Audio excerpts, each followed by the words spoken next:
Ashama akkam jirtu dhaggeeffattoota maatiiwwan keenya.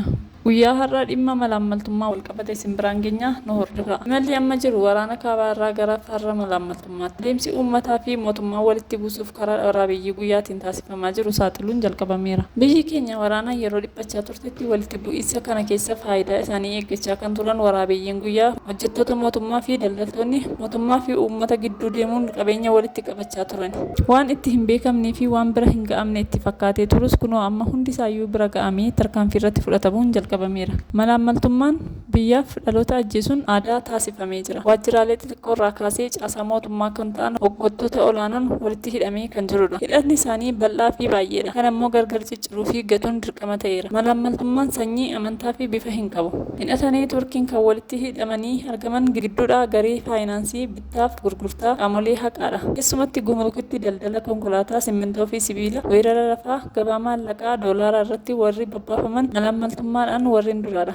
Kun immoo mootummaa kuffisuuf uummata irratti qaalii jireenyaa dabaluun haqa isaanii dhabsiisanii jeequmsa kaasuuf shira dinagdee irratti wal ijaaridha. Simmintoon gurgurtaa dura ture qarshii 300 irraa gara 2000tti seera malee akka guddatu kanneen taasisan aangaa'ota mootummaa olaanoo kan hin tuqamne itti fakkaate daldaltootadha. Warreen gurgurtaa doolaaraa alaa irratti argaman daldaltoonni dinagdee biyyattii waliin dha'aa jiran to'annoo mootummaa jalatti kufaniiru. Yaala sammuu namaa haadachuu, kontiroobaandii meeshaa waraanaa fi daldaltoota seeraan alaa nama kan daddabarsan ammaan booddee to'annoo mootummaa jalatti kufaniiru.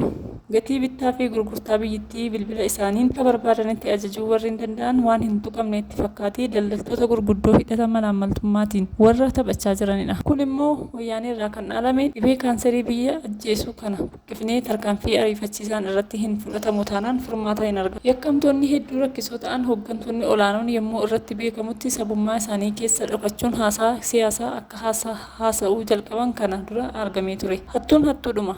Malaammaltummaa kan hojjetu sabummaa hin qabu. Hattuun kamiyyuu sabummaa isaa jala dhokatee hafuu hin danda'u. Tarkaanfii fudhatamuun iyyuun isaanii akka hin hafne ni tilmaamama.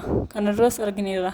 Yeroo mootummaa waraana kaabaa sana waliin xiyyeeffannoo isaa taasisee ture sanatti malaammaltoonni hedduun daldaltoota waliin ta'uun midhaan nyaataa osoo hin hafin kana kuusaa midhaanii keessa dhoksuutiin gatii isaa ol kaasuun uummatni akka mootummaa irratti guungumu taasifamaa tureeras. Gocha farra malaammaltummaa dhorkuu fi hordofuu irratti kan of danda'ee bulchuu koomishiniin farra malaammaltummaa federaalaa yoo jiraate illee malaammaltummaadhaan hanga mormaatti kan uwwifaman hooggantoota mootummaa ammatti waan hin tuqamneef rakkisaa ta'uun isaas beekameera. Yeroo ammaa muummichi ministeeraa Dr. Abiyyi Ahmed daandii mataa isaaniin humna biyyaalessaa kan ta'e dabalataan gara hojiitti galchuun daandii hidhata malaammaltummaa ciruun mootummaa fi uummaticha ilkee jabaa biyyattiitti rakkina ta'e irraa oolchuuf hidhatanii ka'aniiru. Uummannis karaa nagaan eeruusaa akka kennu waamichi dhiyaateera. Hirmaannaa bal'aa irratti gochuun barbaachisaadha. Malaammaltummaa warri hojjetan biyyatti uummatatti misoomaa fi guddina irratti gufuudha. Malaammaltummaa saaxiluun dirqama lammummaati. Malaammaltummaan dhibee biyyaa fi ajjeesaa dhalootaati. Waraanni itti fufu malaammaltummaa waliini. Egaan dhaggeeffattoota keenya qophiin keenya guyyaa har'aa asuma irratti goolabna. Odeeffannoo wayitaawaa ta'e argachuuf laayik, sheer, sabskiraayib gochuun nu hordofaa. Galatoomaa.